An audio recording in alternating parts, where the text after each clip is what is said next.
One of the key words in gaming today is immersion. Be it through surround sound configurations, virtual reality devices, or even just bigger monitors with superb pixel density, the goal is to completely and entirely immerse yourself in your gaming world. And where there's demand, there's supply. So today, we want to talk about one specific product whose purpose is gaming immersion, the racing gaming chair. If you're a fan of racing gamers, then chances are you either have or want to have one of these chairs, but you've probably never looked at them critically. So today we'll be talking about racing gaming chairs, their pros and cons, and ultimately how they stack up against regular office chairs. So without any further ado, let's begin.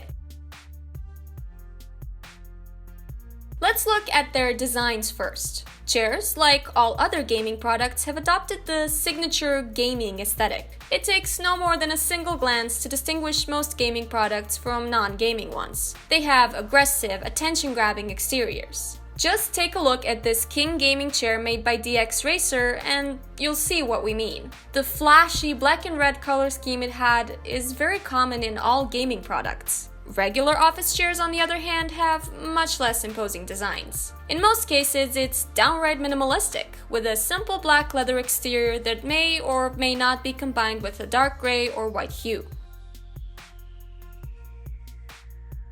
But chairs aren't for looking at, and gaming, much like office work, can be a full-time job. Even if it's just a hobby, we all know how long gaming sessions can be, so comfort should definitely be on your mind when deciding on which chair to buy. Let's start by looking at the anatomy of a racing gaming chair. They're often made to feel like actual car seats for immersion purposes. However, car seats are designed to make driving easier. Comfort will always come second to this. And as you can imagine, this translation of car seat design into gaming chairs can be less than ideal. The most notable trademarks of a car seat are the bucket seat and the elevated front. The bucket seat refers to the depression in the middle of car seats. In cars, this has the purpose of preventing the driver from sliding sideways when making turns. So while in gaming chairs this does provide you with that extra bit of immersion, it actually takes away from the comfort.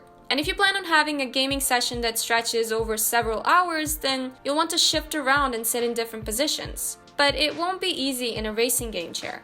Next, we mentioned the elevated front. The purpose of this in cars is to make it easier for the driver to keep their feet on the pedals without tiring their legs out. But it's very impractical for sitting at your desk, and it could actually be detrimental in the long run.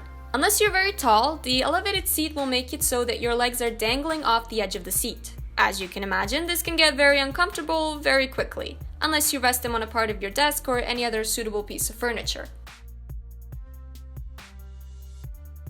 Naturally, the office chair doesn't have any of these problems. Even the cheapest office chairs have an ergonomic design made for comfortable sitting for hours on end. What's more, the seat design is more intuitive and it will be suitable for all body types. And on top of that, office chairs come in all price ranges, whereas gaming ones are generally pricier. But this deserves a headline on its own, so let's just shift gears real quick.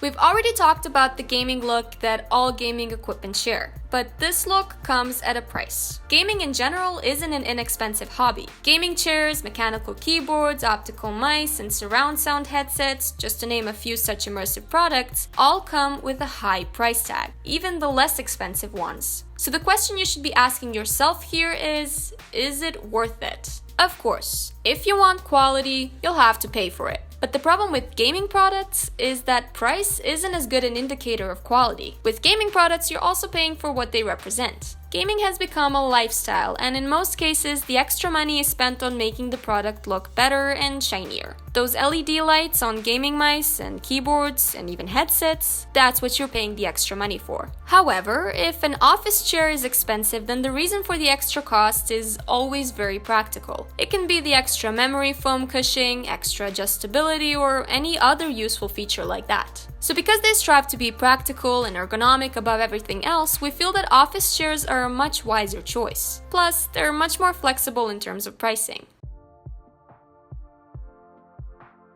So is a racing game chair worth it? If you're a gaming enthusiast and you want others to know it, or if you want that extra bit of immersion, then yes, it absolutely is. And it's not like they're uncomfortable, but their design is counterintuitive. It's okay to buy a gaming chair. We've even made our own buying guide for them, and we'll leave a link in the description for that. But we want you to know what you'll be getting. It's a niche product designed to specify a target demographic. However, seeing as we always strive to point out what the most cost-effective solution is here at Gaming Scan, we have to go with office chairs as the much smarter purchase. They're more comfortable, cheaper, and offer much better value for your money. In short, if your primary concern is comfort, then office chairs are hands down the better pick. And there you have it, the problems with racing gaming chairs. They're fine, but they're not for everyone. We just hope we got to you in time before you made a purchase you'd regret. A rather pricey one at that. So as always, if you've enjoyed this video, then don't forget to like and subscribe, and we'll see you in the next video.